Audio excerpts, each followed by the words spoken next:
Hello freshers and मेरे प्यारे droppers. आज हम बात करेंगे पार्चुरेशंस एंड लैक्टेशंस के बारे में। तो पार्चुरेशंस क्या होता है? तो पार्चुरेशंस क्या होता है कि delivery of the foetus is called parturitions. Average durations of human pregnancy is about 9 month, जिसे हम गेस्टेशंस पीरियड बोलते हैं। ये जो गेस्टेशंस पीरियड है वो अलग अलग मैमल्स में अलग अलग देखा जाता है। अब अगर हम बात करें पार्चुरेशंस के बारे में, तो पार्चुरेशंस का प्रोसेस क्या है, तो वो देखते हैं हम अच्छे से पार्चुरेशंस के प्रोसेस को। जब फ्यूटस जो है वो फुल्ली डेवलप्ड हो गया है, 9 मंथ का हो गया है, उसका साइज़ बड़ा हो गया है। अब उसका साइज़ जब बड़ा हो गया है तो ऐसा तो हो नहीं सकता कि माँ के पेट में जो है 3-4 फीट का बच्चा जो है वो पड़ा रह सकता है।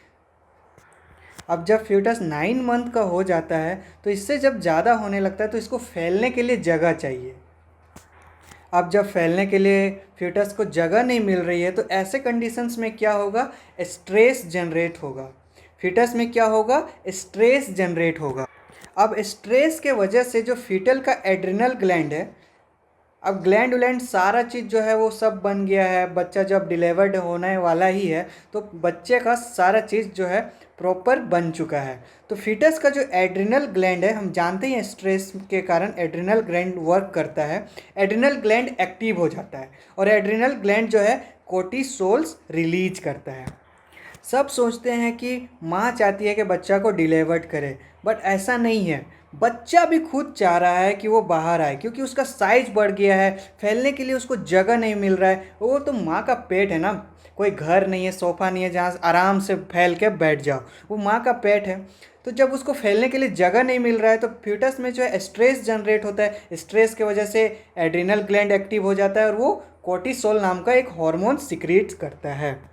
और ये जो बच्चा करता है, और इस पूरे प्रोसेस को जो हम क्या बोलते हैं, तो इसे हम बोलते हैं fetal ejections reflex. Fetal ejections reflex. Fully developed fetus and placenta induce mild uterine contractions, जिसको हम लोग फीटल इजेक्शंस रिफ्लेक्शंस बोलते हैं। अब जब बच्चा कोर्टिसोल जो रिलीज कर रहा है वो मदर के पास पहुंचता है through blood vessels. Through blood के थ्रू जो है मदर के प्यूटिटरी में पहुंचता है। पोस्टेरियर प्यूटिटरी, प्यूटिटरी दो टाइप्स के होते हैं, एंटीरियर एंड पोस्टेरियर। तो वो पोस्टेरियर प्यूटिटरी के पास पहुंचता है कोर्टिसोल्स और ऑक्सीटोसिन्स रिलीज करवाता है। तो क्या करता है कोर्टिसोल्स मदर के पोस्टेरियर प्यूटिटरी पे काम करता है और ऑक्सीटोसिन्स का रिलीज करवाता है। और ऑक्सीटोसिन्स हार्मोन्स के बारे हम इतना तो जानते हैं कि ये जो है कॉन्ट्रैक्शंस ऑफ स्मूथ मसल्स कराता है। और हम जानते हैं कि जो मायोमेट्रियम्स जो है वो स्मूथ मसल्स का बना होता है, इसीलिए जो ऑक्सीटोसिन्स जो है कॉन्ट्रैक्शंस करवाता है, यूट्राइन मायोमेट्रियम कॉन्ट्रैक्शंस। और क्या करता है ऑक्सीटोसिन्स, तो बर्थ कैनाल को डायलेट करता है। बर्थ कैनाल को डायलेट करता है और माइटोमेट्रियम को कॉन्ट्रैक्ट कराता है, जिसके वजह से जो मदर है उसमें जो है लेबर पेन स्टार्ट हो जाता है। अब जब मायोमेट्रियम कॉन्ट्रैक्शंस होने लगता है तो लेबर पेन स्टार्ट हो जाता है और फिर उसे लगने लगता है कि बेबी बर्थ लेने वाला है। तभी जो है फैमिली वाले उसे डॉक्टर के यहाँ पे या फिर हॉस्पिटलाइज कर देते हैं उसे। और ऑक्सीटोसिन जो है मायोमेट्रियम को इतना कॉन्ट्रैक्ट करवाता है, इतना बार बार कॉन्ट्रैक्शंस, जो स्ट्रॉन्गर कॉन्ट्रैक्शंस होने के वजह से जो है, जो स्ट्रॉन्गर कॉन्ट्रैक्शंस के वजह से जो बेबी है वो बर्थ कैनाल के थ्रू बाहर आ जाता है। और जैसे ही बेबी बाहर आता है उसके साथ साथ जो है प्लासेंटा भी बाहर आ जाता है। अब स्ट्रॉन्गर एंड स्ट्रॉन्गर कॉन्ट्रैक्शंस की वजह से क्या हो रहा था, इतना ज़्यादा कॉन्ट्रैक्शंस बढ़ जाता है कि expulsions of the baby out of the uterus, uterus से जो है वो बाहर निकल जाता है थ्रू बर्थ कैनाल। और इसी प्रोसेस को हम लोग क्या बोल रहे थे, तो पार्चुरेशंस। और उसके थोड़े ही देर बाद जो है placenta also expel out to the uterus. वो जो प्लासेंटा भी यूट्रस से बाहर आ जाता है बेबी के बाद। और इस पूरे प्रोसेस को हम क्या बोलते हैं, तो पार्चुरेशंस बोलते हैं हम इसे। जैसा कि हम यहाँ देख सकते हैं ये फुल्ली डेवलप्ड बेबी है, उसका एड्रिनल ग्लैंड जो है वो कोर्टिसोल्स रिलीज करेगा, और ये कोर्टिसोल्स जो है मदर का एंटीरियर पिट्यूटरी पे वर्क करता है, और ये ऑक्सीटोसिन्स रिलीज करता है जो मायोमेट्रियम के कॉन्ट्रैक्शंस करवाता है, और कॉन्ट्रैक्शंस के वजह से बेबी जो है बर्थ कैनाल के थ्रू बाहर आ जाता है, और उसके बाद ही प्लासेंटा भी बाहर आता है। जैसे हम यहाँ पे भी देख सकते हैं कि कॉन्ट्रैक्शंस स्टार्ट हो गया, और कॉन्ट्रैक्शंस स्टार्ट जब होता है तभी हम उसे लेबर पेन बोलते हैं, और ये कॉन्ट्रैक्शंस स्टार्ट हो गया, और ये जब कॉन्ट्रैक्शंस बहुत ज़्यादा हो जाता है, स्ट्रॉन्गर एंड स्ट्रॉन्गर, तब बेबी जो है ये वेजाइना के थ्रू बाहर आ जाता है।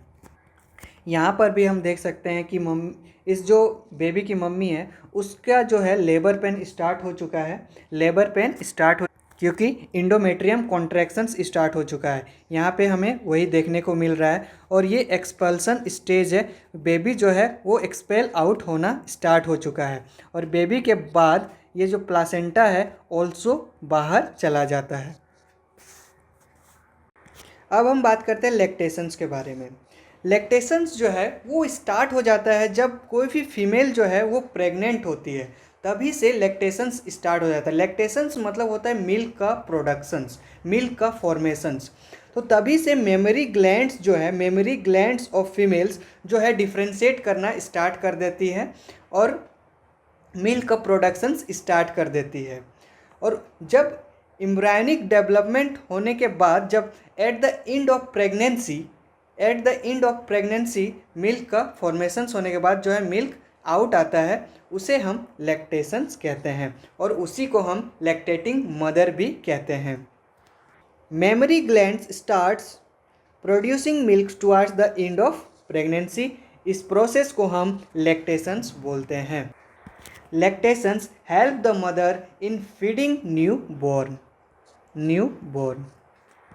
लैक्टेशंस के वो इनिशियल डेज जब मदर जो है मिल्क प्रोड्यूस करती है, वो इनिशियल डेज में हम उस मिल्क को जो है कोलेस्ट्रॉम बोलते हैं, और उस कोलेस्ट्रॉम्स में जो है एंटीबॉडीज़ कंटेंट रहते हैं, उस कोलेस्ट्रॉम में जो है एंटीबॉडी ए कंटेंट रहते हैं, जो कि एब्सोल्युटली एसेंशियल्स होता है resistance for new born babies के लिए, absolutely essential for develop resistance for new born babies.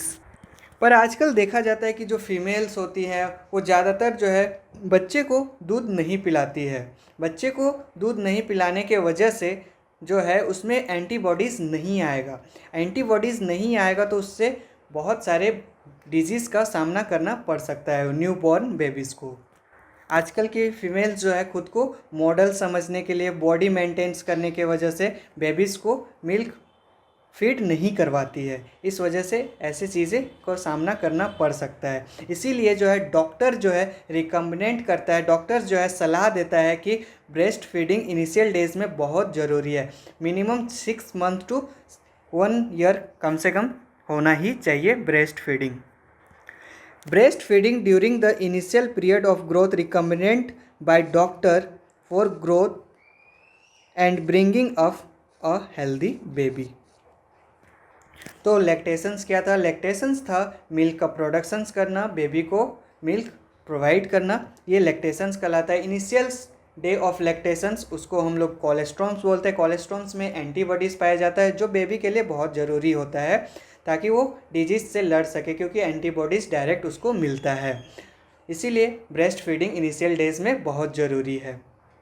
तो हमने ख़त्म किया पूरे ह्यूमन रिप्रोडक्शंस को। होप आप सभी को ये अच्छे से समझ आया हो और अच्छा लगा हो।